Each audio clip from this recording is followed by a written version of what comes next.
বাবুকে খাওয়ানোর জন্য জোরাজোরি করতে করতে আমাদেরই ক্ষুধা লেগে গেছে। তো আজকে আপনাদের সাথে শেয়ার করব খুব সহজ একটা নুডলস এবং সুপের রেসিপি। দেখতে হলে সাথেই থাকতে হবে, ভিডিওটা না টেনেই দেখতে হবে। হ্যালো এভরিওয়ান, আসসালামু আলাইকুম, welcome to my another blog. তো শুরুতেই দেখতে পাচ্ছেন বাবু এখানে ফিডার খেতে চাচ্ছে না। ওকে ওর আম্মু অনেক বেশি জোরাজোরি করতেছে, কিন্তু ও কোনোভাবেই ফিডার খেতে চাচ্ছে না। দেখেন কাপড় মুখে দিয়ে কাপড়টাকে খাচ্ছে, কিন্তু ফিডার খাবে না। ও এখন এরকম করে, বড় হলে কি করবে আল্লাহই জানে। ও ইদানিং ফিডারও খেতে চাচ্ছে না। তো বাবুকে অনেকক্ষণ খাওয়ানোর জন্য জোরাজোরি করতে করতে আমাদেরই ক্ষুধা লেগে গেছে। তো বাবুর আব্বু বলতেছে কিছু একটা রান্না করে দিতে, আর রাত বেজে গেছে প্রায় 12টা। তো ঘরে ছিল মাশরুম আর নুডলস ছিল, সব কিছুই ছিল। তো এগুলো দিয়ে ভাবলাম যে দেখি নুডলসে রান্না করে দিই। তো আমি এখানে কোকোলা নুডলস নিয়েছি। এখন আমি নুডলসটাকে সিদ্ধ করে রেখে দিব।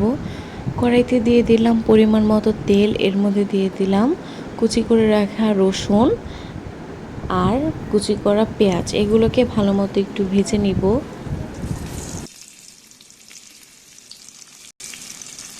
এখানে মাশরুম লম্বা লম্বা করে আর কিউব করে কেটে রেখেছিলাম। তো এখন লম্বা করে কাটা মাশরুমটাকে দিয়ে দিব, দিয়ে একটু আবারও ভাজবো। এটা হলো মিল্কি মাশরুম, বাবুরা নিয়ে আসছিল আমার জন্য।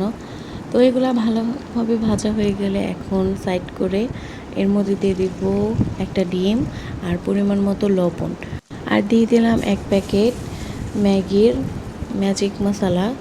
এখন এগুলোকে ভালো মতো মিক্স করে সিদ্ধ করে রাখা নুডলসটাও দিয়ে দিব। তো আমি এখানে কোনো রকম সস এবং কাঁচামরিচ মানে ঝাল কোনো কিছুই অ্যাড করিনি।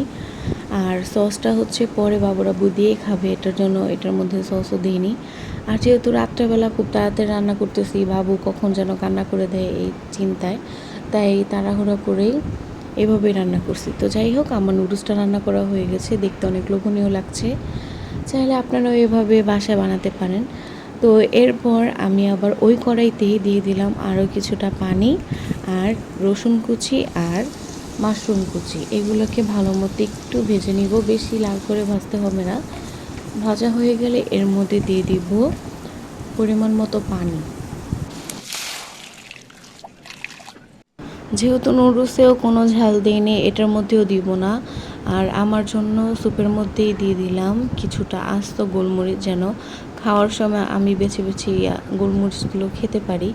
তো এখন স্যুপের মধ্যে দিয়ে দিলাম পরিমাণ মতো লবণ এবং 1 চামচের মতো টমেটো সস, আর দিয়ে দিলাম একটা ডিম। এগুলোকে ভালো মতো মিশিয়ে এর মধ্যে দিয়ে দিব আমি আগে থেকে গুলিয়ে রাখা কর্নফ্লাওয়ার। এখন এগুলোকে ভালো মতো মিক্স করে নিলাম। তো এখন ঘন হয়ে যাওয়া পর্যন্ত অপেক্ষা করব। এই তো আমি নুডলস আর স্যুপটাকে সার্ভ করে নিয়েছি। দেখতেই পাচ্ছেন কতটা টেস্টি লাগছে দেখতে। চাইলে আমার মতো বাসায় আপনারাও এভাবে স্যুপ আর নুডলস ট্রাই করতে পারেন।